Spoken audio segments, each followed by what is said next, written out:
Hey there, good afternoon, everybody. Want to welcome you here to the Prog Monster. My name is Murph. I am the host of this show, a show dedicated to progressive rock and other forms of rock music. So, we're here today to do a look back at a classic rock album. This is a show where I do this once a week, where I pick an album that's greater than 15 years old and is a high level 2, a level 1, or a masterpiece album for me, at least my own judgments. So the album I've chosen for today comes from 1987 from this band, Whitesnake. This is the first album with their new logo on it. When I bought this album back in 1987, I thought it was a good album. It was kind of commercial sounding, of course, had a lot of that really polished production sound to it. But I like this album, even by that standard. It's almost a glam metal album, really, but a very good one. And it sold about 10 million, at least. I think it was around about 10 million, 7 million initially, I think, and then around 10 million. And now I find out it's up around 25 million. So it's come a long way. Anyways, this was released April the 7th, 1987, recorded at the Little Mountain studio in Vancouver, the Phase 1 studio in Toronto, the Compass Point studio, in Nassau, Cherokee Studio in Hollywood, One-on-One Studio in North Hollywood, and Goodnight LA in Los Angeles, California. So it was, they recorded lots of it all over the place, pretty much. It's about, the US version is about 42 minutes, 42 and a half minutes in length. The European version's 53, a little over 53 minutes in length. On Geffen in the US, on EMI in UK. I think it's distributed by Parlophone, if I'm not mistaken here. Produced by Mike Stone and Keith Olsen. Yeah, very strong album. Probably one of the more well-known albums out there for sure.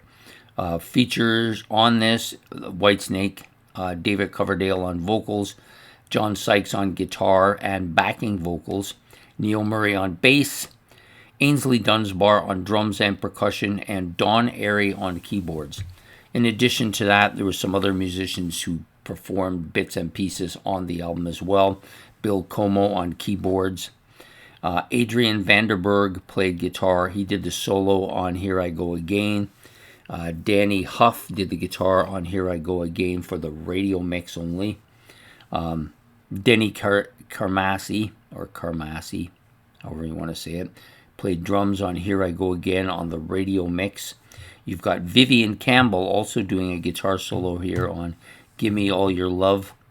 It's the 88 remix, so next year they did a remix and he did the guitar solo for that. And Tommy Funderburk on backing vocals on several of the tracks on the album. So this version of the album has 9 tracks on it. So I feel like this is the US version, and I'm almost certain that it is. Yeah, it's on Geffen, so this is the US version. It has 3 or 4 songs on here, as most people would know who follow the group, that had big impacts on the singles charts. Crying in the Rain, Still of the Night, Here I Go Again, and Is This Love. All 4 of those were hit singles. So it did huge numbers. Very different from the previous Whitesnake's albums, which were kind of heavy but bluesy oriented. They were much more traditional kind of hard rock sound. This one did away with a lot of that, became much more commercial, more of a metal sound to it.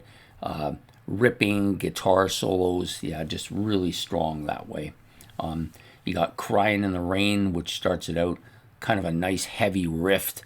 And I have to say that David Coverdale's vocals are fantastic on this whole album. This may be his finest rendition of his vocals anywhere. Just an absolute killer. Some of the guitar stuff is really ripping. You got John Sykes doing most of the stuff, and the two of them together look like the kind of quintessential rock stars, right? Bad boys dying in the street. Yeah, another really, really good song. The whole album has a lot of really strong stuff on it. Still of the Night, probably my favorite track on the album. Just a heavy ripping song with a fantastic guitar solo and really catchy riff and lots of hooks. Here I Go Again, of course, the remake of it, several different remakes actually. I think this might be the biggest track on the album. Am I wrong there, or is it Crying in the Rain is the bigger one? Maybe Crying in the Rain is the bigger one. Give Me All Your Love, that's another good, really solid song. And of course, Is This Love? Kind of a poppy ballad, but still not a bad track. For pop song, it's pretty good. Children of the Night, I think this is probably one of the best underrated songs on the album. Like that a lot too. Straight for the Heart, The last two tracks, Straight for the Heart and Don't Turn Away, I could do without both of those. If they'd gone with 7 songs on the album, I would have been happier, maybe. Doesn't really matter, but you've got some great stuff on here.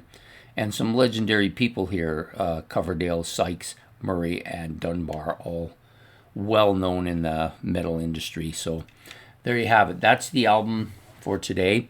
Whitesnake's 1987 release, just simply called the 87 album, with their first album with their new logo on it. So I hope you've enjoyed this episode of Look Back at a Classic Rock Album. Please hit the like and subscribe. That's much appreciated. If you want to make any comments about the album, or if you want to add stuff that I didn't, that you think that should be added, that you think I missed, you can do that as well.